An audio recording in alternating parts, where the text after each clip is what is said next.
Vers 10 000 avant notre ère, les humains ont connu un tournant qui allait bouleverser le cours de l'histoire à jamais. Ils sont passés d'un mode de vie nomade à un mode de vie sédentaire.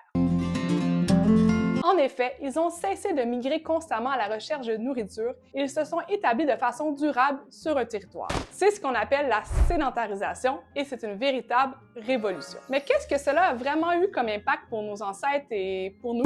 C'est ce que je vous explique dans cette vidéo. Avant de poursuivre, si tu veux savoir pourquoi les humains se sont sédentarisés, clique sur la vidéo. Premièrement, une conséquence bien visible de la sédentarisation, c'est l'apparition des villages. Les humains construisent désormais des habitations de façon permanente, c'est-à-dire fixe. Les archéologues ont d'ailleurs trouvé des vestiges des tout premiers villages de l'histoire dans le Croissant fertile. Il y a d'ailleurs les villages de Malaha, Moza ou Sataloyuk dont on a déterré les fondations.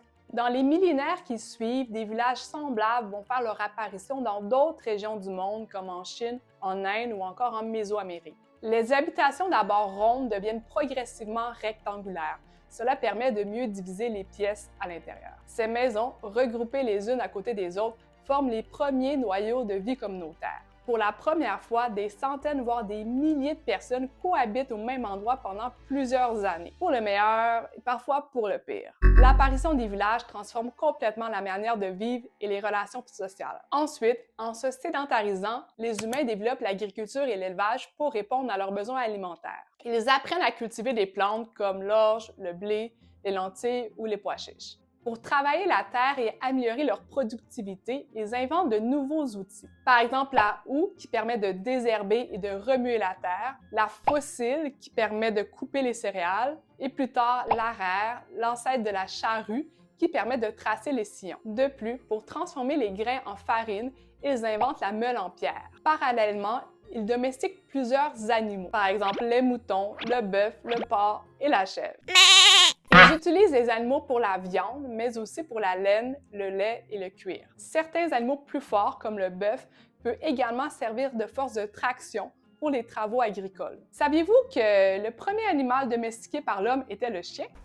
Et oui, sa domestication date de bien avant la sédentarisation, car le chien a été domestiqué il y a environ 30 000 ans. C'est donc vraiment le meilleur ami de l'homme.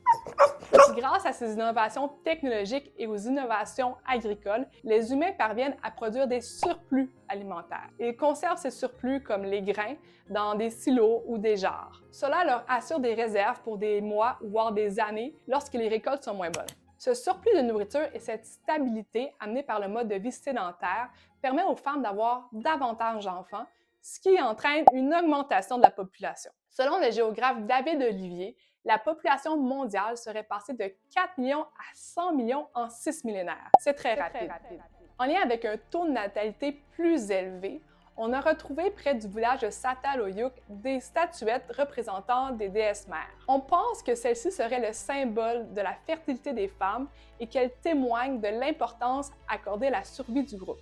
Avec l'agriculture apparaît une nouvelle idée, la notion de propriété.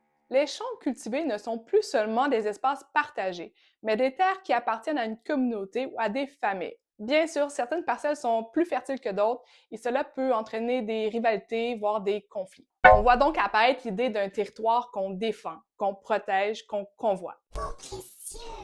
La sédentarisation entraîne aussi un bouleversement dans le travail au quotidien. Comme l'agriculture produit des surplus, tout le monde n'est pas obligé de cultiver la terre. Cela libère du temps à certaines personnes pour se spécialiser dans d'autres activités comme la fabrication d'outils, le tissage, la poterie ou encore la construction.